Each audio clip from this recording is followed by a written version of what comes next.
Nothing says fall better than maple syrup. Think of the cold winters in Vermont. You take the maple trees, and the maple trees take the starch, and the starch becomes the syrup. So they actually take and tap the trees in the winter. They tap them and take the maple syrup from it. So again, we're talking some sweet, delicate flavors that are going to lend itself again to that deep caramel, rich flavor from that maple tree. Now, syrups since the beginning of time, we've put them on porridge, pancakes, we put them on waffles, but not all the time do we think that we can go from fall and incorporating that maple syrup flavor. And that flavor, so we've got syrup and we've got the sugar. So I can actually take that by adding crystal salt. We're going to take and reduce the sweetness all the way down and leave just the maple flavor.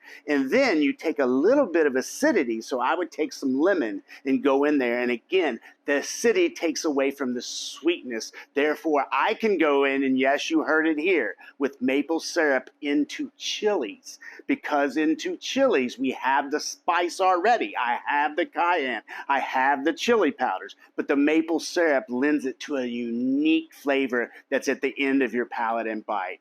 So for fall, enjoy your maple syrup.